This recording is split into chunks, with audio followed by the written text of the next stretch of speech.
Hello बच्चों, welcome to my YouTube channel choices study.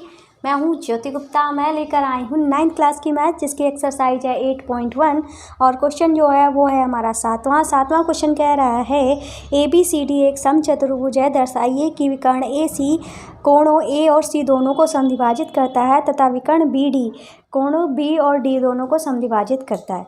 ठीक है, तो ये जो है हमारा क्वेश्चन नंबर कौन सा है, 7वां है। तो हम यहाँ पे डाल लेते हैं क्वेश्चन नंबर 7। ठीक है, और आपको बता दें इन्होंने दो बातें बोली हैं। इन्होंने क्या कहा है कि एक हमारा समचतुर्भुज है, तो समचतुर्भुज है तो इसका मतलब है इसकी आमने सामने की भुजाएं जो है वो कैसी है, समांतर हैं। ठीक है, दूसरी बात सारी भुजाएं जो हैं वो हमारी कैसी हैं, बराबर हैं।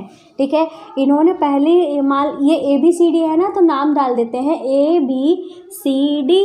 तो पहले हमको बताना है ये जो विकर्ण AC है, ये विकर्ण AC है जो कोण A को और कोण C को क्या करता है, समद्विभाजित करता है। मतलब ये कोण इसके बराबर है, ये कोण इसके बराबर है, ये हमको पहले बताना है विकर्ण AC के बारे में। दूसरी चीज़ जो है हमको क्या बताना है, सेम हमको बनाना है समचतुर्भुज। ठीक है, अब इस बार हमको क्या बताना है, इस बार जो है हम इसका नाम भी डाल देते हैं ABCD, सेम चतुर्भुज ही है। और इस बार हम विकर्ण BD के बारे में बताना है। ये जो BD है ये हमारा कोण B और कोण D दोनों को समद्विभाजित करता है। मतलब ये कोण इसके बराबर है, ये कोण इसके बराबर। आप इस तरीके से भी आप लिख सकते हो। ठीक है, तो ये जो है इतनी बातें हमको बतानी है। तो चलिए शुरू करते हैं। शुरू करने से पहले हम यहाँ पे नामकरण कर देते हैं। मान लो ये कोण 1 है और ये कोण हमारा ये हमारा 2 है, ये हमारा 3 है, ये हमारा 4 है, ये हमारा कोण 5 है, ये हमारा 6 है, ये हमारा 7 है, ये हमारा 8 है। ये हमने नामकरण जो है कोणों के कर दिए हैं। तो चलिए शुरू करते हैं। तो सबसे पहले हम बात करेंगे किसकी, सबसे पहले हम बात करने वाले हैं इस आकृति की बात करने वाले हैं। आकृति A, इसको चाहे तो A डाल दो, इसको B डाल देते हैं। ठीक है, आकृति A से क्या करने वाले हैं, हम यहाँ पे लिखेंगे आकृति A में। ठीक है, आकृति A की हम बात करने वाले हैं। तो हम यहाँ पे सबसे पहले क्या करेंगे, हम यहाँ पे लिखने वाले हैं हमारा कोण जो है ये और इसकी बात करेंगे, 1 और 3 की बात करने वाले हैं। ये हमारा क्या है, ये हमारा एक समचतुर्भुज है ना, तो इसकी सारी भुजाएं कैसी हैं, समान हैं। तो हम यहाँ पे कह सकते हैं AD जो है वो हमारा बराबर है किसके, DC के। ठीक है, तो हम यहाँ पे लिख देंगे कौन से त्रिभुज की बात कर रहे हैं हम, त्रिभुज ACD में। ठीक है, त्रिभुज ACD में। ठीक है, ACD में क्या है, जो हमारा AD है वो बराबर है किसके, CD के। ठीक है, अब ये AD जो है CD के बराबर है। क्यों बराबर है, क्योंकि भाई हमारा समचतुर्भुज है, इसकी सभी भुजाएं बराबर हैं। ठीक है, इसलिए अब AD के सामने की भुजा हमारी कौन सी है, AD भुजा ये है। इसके सामने का कोण, भुजा नहीं, इसके सामने का कोण जो है वो हमारा कौन सा है, 3 है। तो हम यहाँ पे 3 लिख देंगे। अब हम भुजा CD की बात करते हैं, तो CD भुजा ये है, इसके सामने का कोण जो है वो हमारा कौन है, उसके सामने का कोण जो है वो है हमारा 1। तो इससे हमें क्या निकल के आया है, इससे ये निष्कर्ष निकल के आया है। चाहे तो आप एक बात यहाँ पे लिख दो, भुजाओं, समान भुजाओं के सामने के कोण यहाँ पे लिख देते हैं। ठीक है, समान भुजाओं के सामने के कोण कैसे होते हैं, समान होते हैं। ठीक है, इस तरीके से ये लाइन जो है वो हम लिख देंगे। अब हमने ये लाइन लिख दी, तो इससे हमें क्या पता चला है, कोण 1 जो है वो हमारा कोण 3 के बराबर जो है वो आ गया है। ठीक है, ये चीज़ हमको पता चल गई है। ऐसे ही हम क्या करेंगे कि क्या करने वाले हैं, देखो हम जानते हैं कि ये दोनों जो हैं वो हमारी समांतर भुजाएं हैं।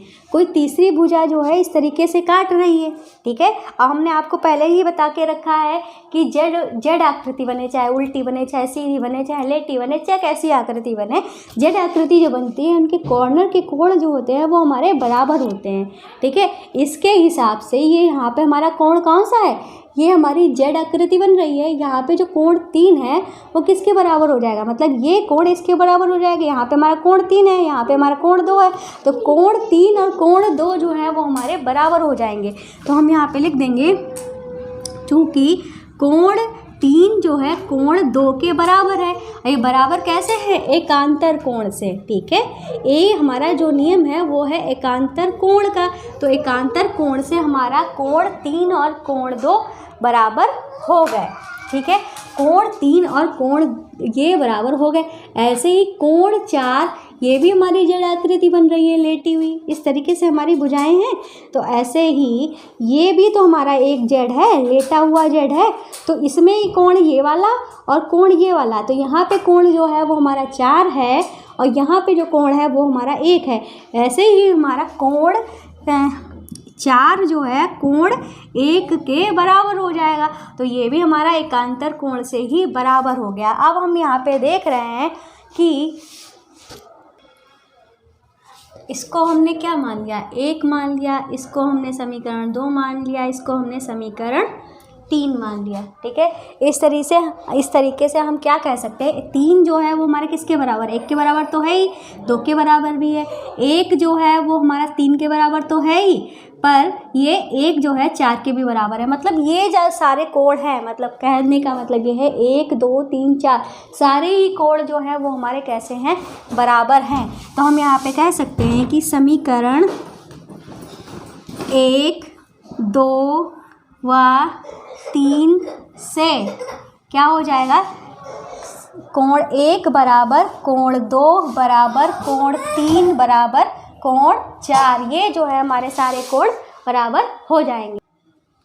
तो ये जो है हमारे निष्कर्ष में निकला है कि चारों कोण बराबर हैं। फिलहाल हमें चारों कोण तो बराबर नहीं करने थे, निकल आए हैं, कोई फ़र्क नहीं पड़ता है। हमें क्या बराबर करना था, ये कोण इस कोण के बराबर है, ये कोण इस कोण के बराबर है। तो ये चीज़ जो आ गई है, कोण 1 जो है बराबर है कोण 2 के, कोण 3 जो है वो बराबर है कोण 4 के। यही हमको प्रूव करनी थी, ये हमने प्रूव कर दिया।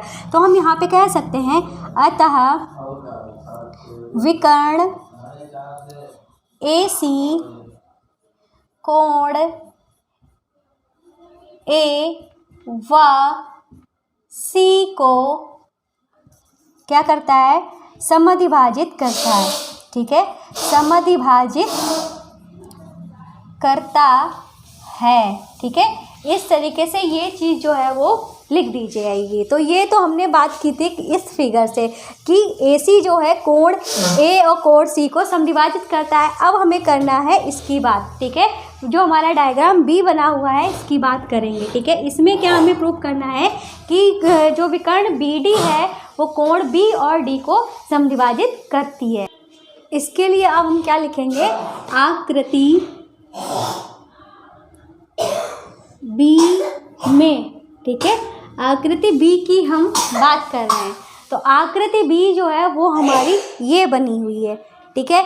इसमें हमें क्या करना है, 5 को 6 के बराबर प्रूव करना है, 7 को 8 के बराबर प्रूव करना है। तो ये चीज़ हमारी कैसे होगी, तो सबसे पहले हम बात करेंगे, हमारा ये समचतुर्भुज है, तो ये भुजा और ये भुजा मतलब AB और AD जो है वो हमारी बराबर होंगी। तो हम यहाँ पे कौन से त्रिभुज की बात कर रहे हैं, त्रिभुज ABD में, ठीक है, त्रिभुज ABD में, ठीक है। ये हमारा जो AB भुजा है वो बराबर है हमारी किसके, AD के, ठीक है। और AD के सामने जो AB के सामने हमारा कौन सा कोण है, ये हमारा है कोण 7, ठीक है। ऐसे ही AD के सामने जो कोण है वो है हमारा कोण 5, ठीक है। तो हम कोण 7 बराबर कोण 5 जो है वो हम लिख लेंगे, ठीक है। कोण 7 जो है वो हमारे 5 के बराबर हो गया। अब इसके सामने भी हमारी यही लाइन लिख दी जाएगी जो हमने यहाँ पे लिखी हुई है, समान भुजाओं के सामने के कोण समान होते हैं। ये हमारी लाइन जो हमने यहाँ पे लिखी हुई है ये हमारी यहाँ पे लिख दी जाएगी। ठीक है, ये चीज़ हमने लिख दिया। अब हमको क्या करना है, अब हम यहाँ पे देखते हैं क्या, जैसे हमने इसमें किया था कोण 3 और कोण 2 हमने एकांतर कोण से बराबर किए थे। ठीक है, ऐसे ही हमारा ये जो भुजा इसके समांतर है, ये भुजा इसके समांतर है, तो कहने का मतलब क्या हुआ, कोण 8 जो है कोण 5 के समांतर हो जाएगा। ये हमारा उल्टा जेड बना रहा है और कॉर्नर वाले जो कोण है वो हमारे एकांतर कोण से बराबर हो जाएंगे। ठीक है, तो हम यहाँ पे लिख देंगे कोण 8 जो है कोण 5 के बराबर है। ये हमारे कैसे हो गया, एकांतर कोण से, तो हम यहाँ पे लिख देंगे एकांतर कोण। ठीक है, ऐसे ही ये इसको हम मान लेते हैं, इसको मान लेते हैं 1, इसको मान लेते हैं 2। ठीक है, और दूसरा जो हमारा एकांतर कोण बनेगा वो बनेगा ये वाला, कोण 8 कोण 5 जैसे हमने कर लिया। अब हमारा दूसरा एकांतर कोण बनेगा ये वाला। ठीक है, कोण 7 जो है कोण 6 के बराबर हो जाएगा, कोण 7 जो है कोण 6 के बराबर हो जाएगा। ये भी हमने एकांतर कोण से किया है, तो एकांतर कोण लिख देंगे, इसको हम समीकरण 3 मान लेंगे। चाहे तो इसकी तरह आप लिख सकते हो समीकरण 1 2 3 से, चाहे तो आप इस तरीके से भी कर सकते हो। कैसे, चाहे तो ऐसे कर लो, चाहे तो ये जो बता रही हूँ वैसे कर लो। समीकरण 1 व 2 से जब हम समीकरण 1 और 2 की बात करेंगे तो समीकरण 1 में हमें क्या बराबर करना है, 7 और 8 को बराबर करना है, 5 और 6 को बराबर करना है। ठीक है, हमने यहाँ पे देखा है समीकरण 1 हम पहले 7 और 8 को बराबर, चाहे तो इसको बराबर कर लेते हैं, 5 और 6 को बराबर कर लेते हैं, 5 6 पहले आएगा ना। ठीक है, फिर 7 8 को कर लेंगे, तो 5 और 6 को बराबर करना है। ठीक है, हम यहाँ पे जान रहे हैं यो 5 जो है वो हमारा 7 के बराबर है, और 7 जो है, ठीक है, 5 जो है वो हमारा 8 के बराबर है। ठीक है, यहाँ पे हमारा 5 जो है कॉमन आ रहा है, तो इससे हमें क्या निकल रहा है, 7 और 8 जो है बराबर आ रहे हैं। ठीक है, तो यही पहले बराबर हो जा रहे हैं, तो यही पहले कर लेते हैं। ठीक है, हमारा जो कोण 7 जो है कोण 8 के बराबर हो जाएगा, क्योंकि 5 जो है 7 के बराबर है, यहाँ पे 5 जो है 8 के बराबर है, तो कह सकते हैं ना 7 और 8 जो है वो हमारे बराबर हो गए। अब 7 8 जो बराबर हो गए, यही हमको प्रूव करना था, ये तो हमारा प्रूव हो गया। अब इसकी बारी है। ठीक है, तो अब हम यहाँ पे लिख देंगे